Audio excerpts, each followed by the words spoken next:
आज हम आपके लिए मेरा विद्यालय मेरा घर में आपको वर्णमाला सिखाएंगे। अब तक आपने वर्णमाला लिखना सिखा दिया है और उनको कैसे लिखते हैं ये भी आपको आ गया स्टेप बाय स्टेप। लेकिन वर्णमाला में भी कुछ स्टेप्स होते हैं, यानी कि जो हमारी वर्णमाला होती है आ से लेकर ज्ञ तक की जो हमारी वर्णमाला होती है वो भी अलग अलग भागों में बटी हुई होती है। तो हम आज उसी को पढ़ेंगे। तो सबसे पहले हम पढ़ेंगे वर्णमाला में स्वर। स्वर का मतलब क्या होता है? जो हमारे स्वर किसी भी चीज को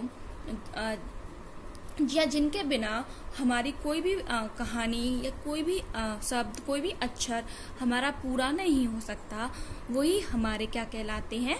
स्वर कहलाते हैं। यानी स्वर के बिना हमारी व्याकरण हमारी वर्णमाला अधूरी है। तो हमारे स्वर कितने हैं? देखो अ आ ई उ ऊ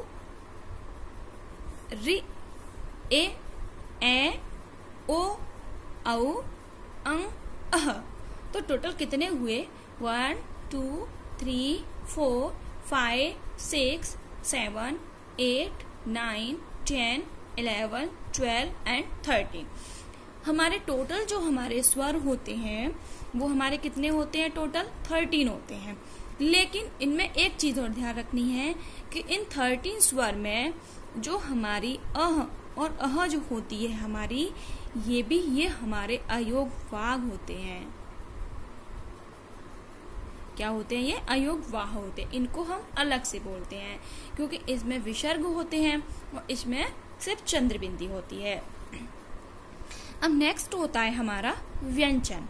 अब ये जो व्यंजन होते हैं इन व्यंजनों में भी हमारे अलग अलग डिवाइडेशन होते हैं। व्यंजन कौन कौन से होते हैं हमारे? क ख ग घ न, च छ ज झ ङ, ट ठ ड ढ ण, त थ द ध न, प फ ब भ म, य र ल व श, श श ह।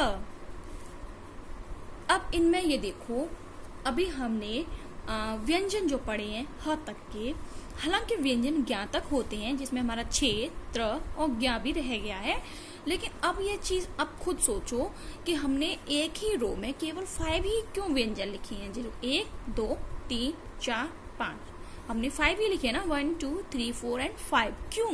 क्योंकि जो हमारे व्यंजन होते हैं ना, इन व्यंजनों को जो बोलने का तरीका होता है वो हमारे अलग अलग होते हैं। क से स्टार्ट होने वाले व्यंजनों को हम कहते हैं क वर्ग। कौन सा वर्ग कहते हैं इनको? क वर्ग। हर वर्ग में हमारे 5 ही व्यंजन होते हैं। और च से स्टार्ट होने वाले को हम कहते हैं च वर्ग। ट से स्टार्ट होने वाले को कहते हैं ट वर्ग। और त से स्टार्ट होता है उसको कहते हैं त वर्ग।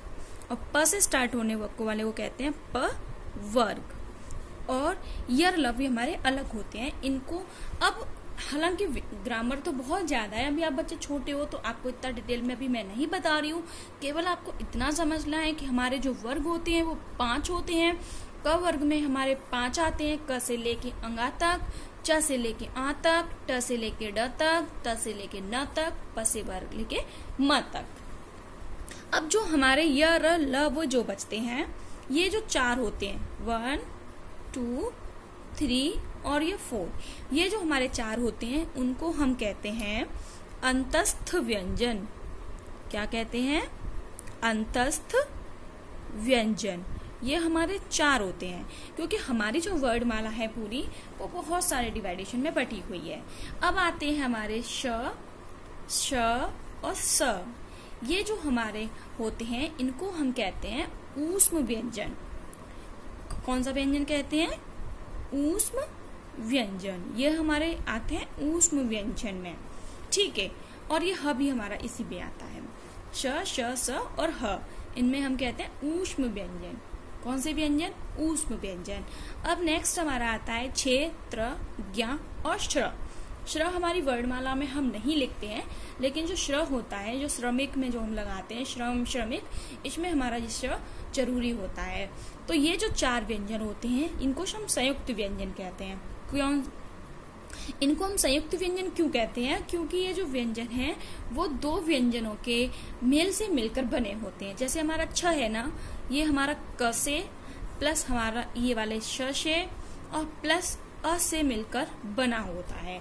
अब ये कहना अ जो होता है वो हमारा एक स्वर होता है, और हमारे जितने भी व्यंजन हैं वो सभी हमारे स्वर से ही मिलकर बने होते हैं। यानी कि जैसे हमारा क है तो हम क प्लस अ लिखेंगे, और क में हम इस तरीके से एक हलंत लगाते हैं, तब हमारा क्या बनता है? क बनता है। यानी कि जितने भी व्यंजन है वो हमारे बिना अ के कभी पूरे नहीं होते।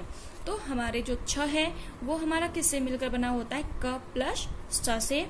त्र जो होता है वो बना होता है त प्लस र से, प्लस अभी होता है। ज्ञ जो होता है वो होता है ज प्लस अंगाशे। इस तरीके से हमारे, और ये श्र जो होता है श प्लस रश्य जो मिलकर बने होते हैं, इनको इस तरीके से हमारे इनको कहते हैं संयुक्त व्यंजन।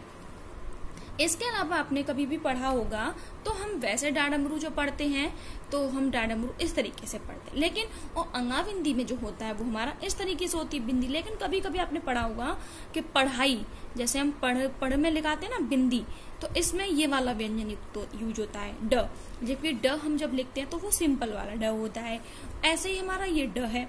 तो ये दो जो एक्स्ट्रा होते हैं जिनके नीचे हमारा एक बिंदी पॉइंट होता है, उसको हम कहते हैं अतिरिक्त वर्ण, यानी कि ये वर्णमाला में एक्स्ट्रा है, वर्णमाला से अलग है। नेक्स्ट है हमारा आगत वर्ण, जो हमारे होते हैं ज और फ। ये हमारे कभी कभी व्याकरण में या हमारी शब्दावली में कभी कभी यूज होते हैं।